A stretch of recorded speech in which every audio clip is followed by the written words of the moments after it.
several U.S. Marines killed in 2 suicide attacks at the Kabul airport. These are the first confirmed American casualties since the Taliban took over.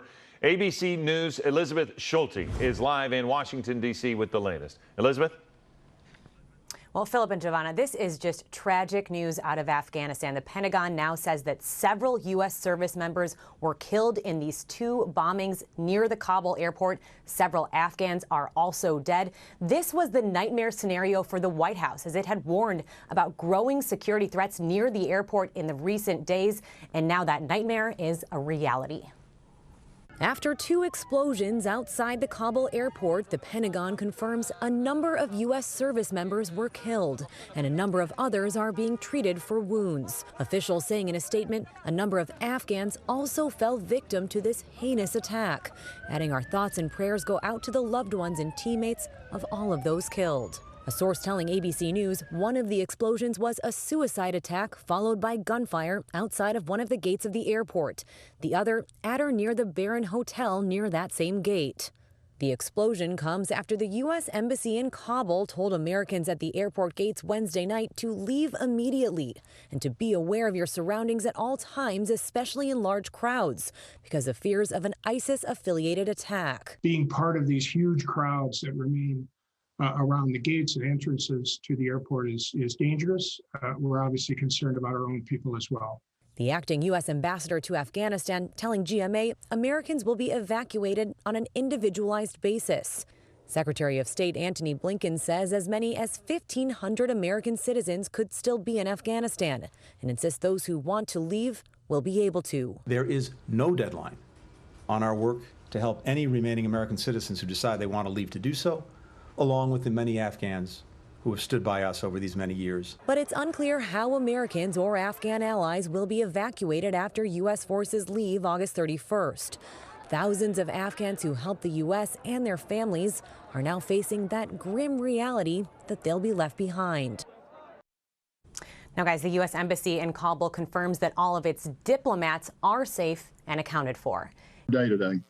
As you know, 2 suicide bombers assessed to have been ISIS fighters detonated in the vicinity of the Abbey Gate at Hamad Karzai International Airport and in the vicinity of the Baron Hotel, which is immediately adjacent. The attack on the Abbey Gate was followed by a number of ISIS gunmen who opened fire on civilians and military forces. At this time, we know that 12 U.S. service members have been killed in the attack, and 15 more service members have been injured. A number of Afghan civilians were also killed and injured in the attack.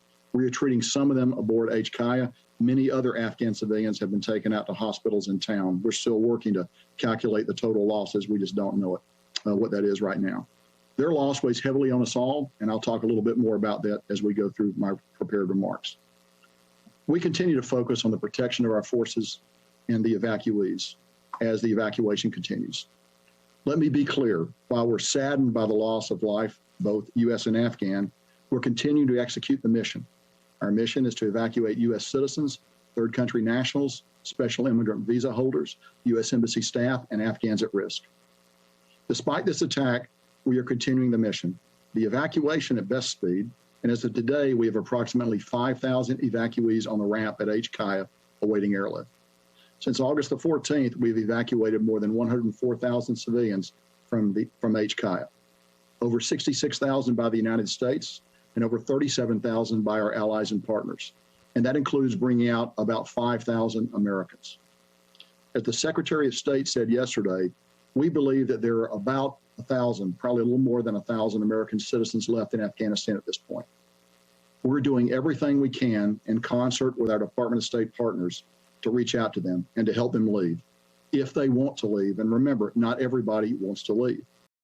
Fighters I saw in the vicinity of the airport were, very tense, very on edge, firing into the air, again, trying to disperse those crowds, lots of panicked people running around. I mean, extremely tense. It's a tense city at the moment anyway, and you can imagine after these attacks just how tense those scenes were. I mean, there were, again, scenes of carnage in the streets. Our team, we saw at least a dozen injured people, some of them children, some of them clearly very badly injured. I didn't think probably made it, being carried through those streets covered in debris and dust, and people pouring out of that area. You know, the fighters been trying to stop people from getting into that area. There were still lots of people there, and then suddenly they had a rush of people, injured people, trying to get out, and ambulances and all kinds of vehicles trying to get in. So it was extremely chaotic and even more tense than usual. And there are a lot of armed Taliban fighters on the streets right now,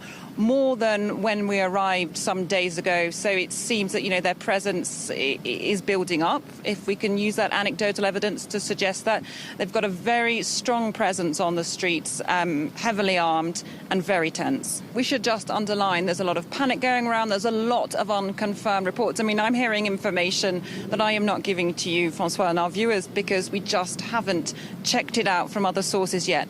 But just to show you some of the panic around there and some of the rumours spreading quickly in that crowd, all kinds of reports, you know, that different things happened. So I'm just going to leave it at the fact that we know there are going to be big casualties. We know there was panic there. There have been these videos of scenes of absolute carnage in the alleys and the streets and even the sewers around Abbey Gate there at the side of the airport. And we saw the panic on the faces, and we saw people desperately trying to get away. We know there are dozens and dozens of injured, and the death toll looks like it's going to be very high indeed. No official figures because, of course, you know, the government's just been overthrown and the Taliban have been taken over. It's an extremely chaotic scene.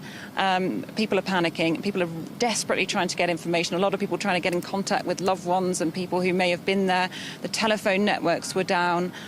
I mean, it's just impossible to describe how horrendous that must have been for the people right up against the gate when those explosions took place. France 24's Catherine Norris-Trent reporting there from